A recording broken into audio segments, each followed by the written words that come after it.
Hello everyone, welcome to engineering Angan. তো আজকের lecture ভিডিওতে আমরা কথা বলবো মেশিন লার্নিং প্রসেস নিয়ে।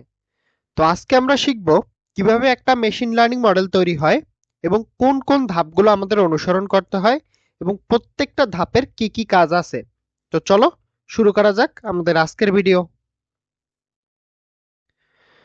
তো মেশিন লার্নিং অ্যালগরিদম মূলত তোমার হচ্ছে কি সঠিকভাবে ব্যবহার কিংবা তোমার পরীক্ষা করার জন্য আমাদের মোট 7টা ধাপ অনুসরণ করতে হয়। এখন আমরা প্রত্যেকটা ধাপ বিস্তারিতভাবে আলোচনা করব। তো প্রথমে আছে আমাদের data collection. The first step in machine learning process is to find different sources of data such as files, database, the internet or mobile devices and then collect the data from these sources to create complete dataset। আচ্ছা, তো এইখানকার আমাদের প্রথম step হলো data collection. তো data collection হইলো তোমার বিভিন্ন উৎস থেকে তথ্য সংগ্রহ করার একটা প্রক্রিয়া, যা দিয়ে একটা সম্পূর্ণ ডাটা সেটটা তৈরি করা হয়। তো সহজ ভাষায় বলতে গেলে মেশিন লার্নিং মডেলকে শেখানোর জন্য আমাদের প্রথমে কিছু তথ্য দরকার। এই তথ্য আসতে পারে তোমার ফাইল থেকে, ডাটাবেস থেকে, ইন্টারনেট থেকে কিংবা তোমার মোবাইল ডিভাইস থেকে। তো ধরো তুমি একটা স্প্যাম ইমেল ডিটেকশন সিস্টেম বানাইতে চাইতেছো। কি করতে চাইতেছো? একটা স্প্যাম ডিটেকশন বানাইতে চাইতেছো। ইমেইলের যে স্প্যাম নট স্প্যাম এটা সে ডিটেক্ট করবে।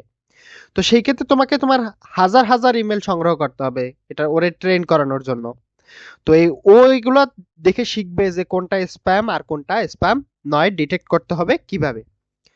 তো বাস্তব জীবনে তোমার ডেটা সংগ্রহ করা হয় তোমার সেন্সর থেকে, যেমন তোমার আইওটি ডিভাইস, ওয়েবসাইট থেকে, অথবা তোমার হাসপাতালের রেকর্ড থেকে হইতে পারে, বা বিভিন্ন জায়গা থেকে আমরা ডেটাটা সংগ্রহ কইরা থাকি। তো এরপরের ধাপ হলো আমাদের data preparation. This step makes sure that the data is in the correct format so that the model can easily read and understand it. It is very important to clean the data by scaling features, fixing mistakes, filling missing values, normalization, and other necessary processes. Performing exploratory data analysis (EDA) on the dataset helps us understand the feature of the data more clearly. আচ্ছা, তো data preparation হইলো তোমার সংগৃহীত ডেটাকে পরিষ্কার ও সঠিক ফরম্যাটে সাজানোর একটা প্রক্রিয়া, যাতে মডেলটা আরো ভালোভাবে তোমার বুঝতে পারে। তো এই ধাপে আমরা কি করি? ডেটার ভুলগুলাকে ঠিক করি, মিসিং ভ্যালুগুলাকে পূরণ করি, নরমালাইজেশন করি কিংবা তোমার ফিচার স্কেলিং করি। তারপর তোমার কি হয়? এক্সপ্লোরেটরি যে ডাটা অ্যানালাইসিস, যেটাকে আমরা ইডিএ বলি, ওইটা করা হয় যাতে আমার ডাটার বৈশিষ্ট্যগুলো ভালোভাবে বুঝতে পারি। ধরো তোমার কাছে ছাত্রছাত্রীদের পরীক্ষার নাম্বার আছে। কেউ কেউ হয়তো তোমার নাম্বার লেখেনি খাতায়, কারো ডেটা ভুলভাবে এন্ট্রি হয়েছে। এইগুলো তোমার যদি তুমি ঠিক না করো, এখন ওই ডাটা দিয়ে তুমি যদি মডেলটা শিখাও, তাহলে কি ও ভুলভাল শিখবে না? তো বাস্তব জীবনে তোমার ডাটা প্রস্তুত করা হয় সাধারণত এক্সেল ফাইলে কিংবা তোমার এসকিউএল ডাটাবেজে বা পাইথন লাইব্রেরি পান্ডাস নামপাই ব্যবহার করে। তো এরপর আছে আমাদের model selection. Choosing the right model is very important because different models are designed for different types of data such as image data, sequential data, text data or numerical data। তো model selection হইলো তোমার সমস্যার ধরন অনুযায়ী সঠিক machine learning model নির্বাচন করার প্রক্রিয়া। মডেল সিলেকশন কি? মডেল সিলেকশন হইলো তোমার তুমি যেই সমস্যাটা নিয়ে কাজ করতেছো ওই সমস্যাটার ধরন অনুযায়ী সঠিক মেশিন লার্নিং মডেল নির্বাচন করার একটা প্রক্রিয়া।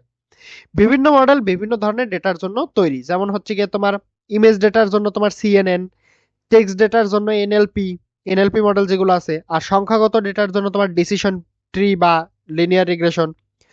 ধরো তুমি একটা ফটো দিয়ে মুখ চিনাইতে চাইতেছো, কোন একটা ফটো দিছো, এখন ওর মুখ চিনাইতে চাইতেছো, তুমি সেই ক্ষেত্রে কি করবা? ইমেজ নিয়ে কাজ করে কোন ডাটার, ইমেজ ডাটা নিয়ে কাজ করে কোনটা? সিএনএন। তুমি এই ক্ষেত্রে সিএনএনটা ইউজ করবা। আবার যদি তুমি শেয়ারের বাজারের দাম পূর্বাভাস দিতে চাও, ওই ক্ষেত্রে তুমি টাইম সিরিজ মডেলগুলো ব্যবহার করবা। তো এরকম হচ্ছে কি আমাদের এক এক ক্ষেত্রে এক এক টাইপের মডেল ইউজ করা জরুরি।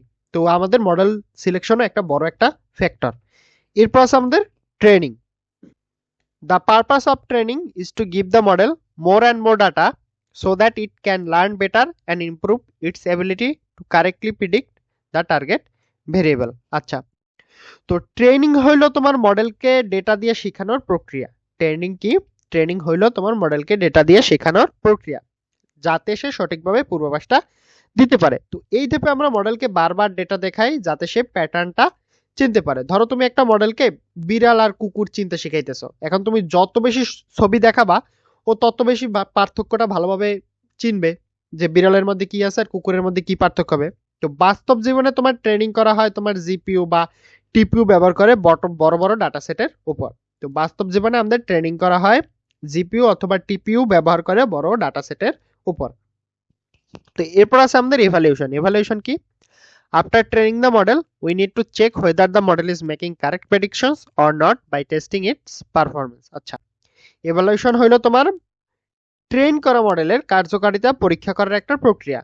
তো আমরা দেখি তোমার মডেল কতটা সঠিকভাবে পূর্বাভাস দিতে পারতেছে, একিউরেসি কেমন, প্রিসিশন কেমন, রিকল কেমন, কিংবা তোমার F1 স্কোর ইত্যাদি টাইপের মেট্রিক গুলো আমরা ব্যবহার করে ওরে দেখি যে কি টাইপের আমার ও রেজাল্ট দিতেছে।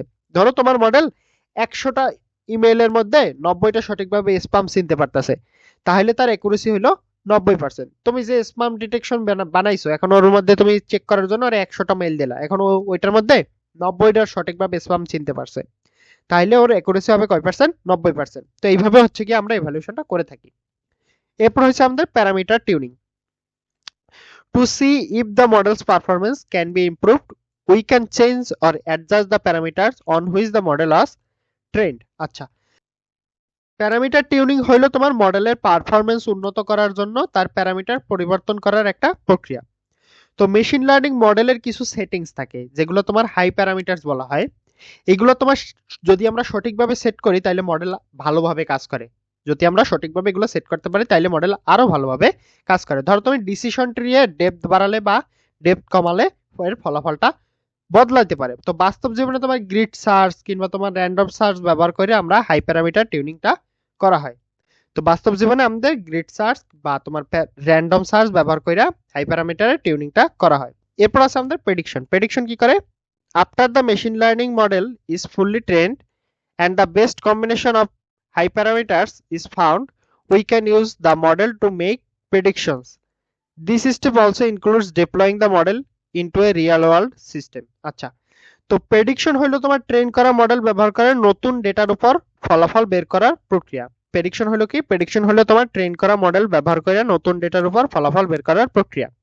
যখন তোমার মডেল পুরোপুরি প্রস্তুত হয় তখন আমরা তাকে বাস্তব জীবনে ব্যবহার করি, এটাই স্বাভাবিক। ধরো তুমি একটা ব্যাংকের মডেল ব্যবহার করে দেখো যে কোন গ্রাহক ঋণ ফেরত দিতে পারবে আর কে ফেরত দিতে পারবে না, এরকম অনেক মডেল হইতে পারে। তোমার প্রেডিকশনের পর মডেলকে তোমার ডিপ্লয় করা হয়, মানে তোমার বাস্তব যে সিস্টেম ওইটাই বসানো হয়, যেমন তোমার ওয়েব অ্যাপ, মোবাইল অ্যাপ বা সার্ভার। তো প্রেডিকশন করার পর আমরা কি করি? ওই মডেলটাকে ডিপ্লয় করে দেই বাস্তব সিস্টেমে। তো আজকে আমরা শিখলাম মেশিন লার্নিং প্রসেসের 7টা ধাপ। প্রথম হচ্ছে ডাটা কালেকশন, তারপর হচ্ছে যে আমাদের ডাটা প্রিপারেশন, তারপর হচ্ছে আমাদের মডেল সিলেকশন, তারপর ট্রেনিং, তারপর এভালুয়েশন, তারপর হচ্ছে প্যারামিটার টিউনিং, তারপর হচ্ছে আমাদের প্রেডিকশন। তো এই প্রত্যেকটা ধাপই গুরুত্বপূর্ণ, কারণ একটা ধাপ বাদ দিলে তোমার পুরো মডেল সঠিকভাবে কাজ নাও করতে পারে। তো এই ছিল মূলত আজকে আমাদের মেশিন লার্নিং প্রসেস নিয়ে ভিডিও। আমাদের ভিডিওগুলো ভালো লাগলে অবশ্যই চ্যানেলটিকে সাবস্ক্রাইব করে আমাদের সাথেই থাকবেন। দেখা হবে পরবর্তী কোনো ভিডিওতে। ধন্যবাদ।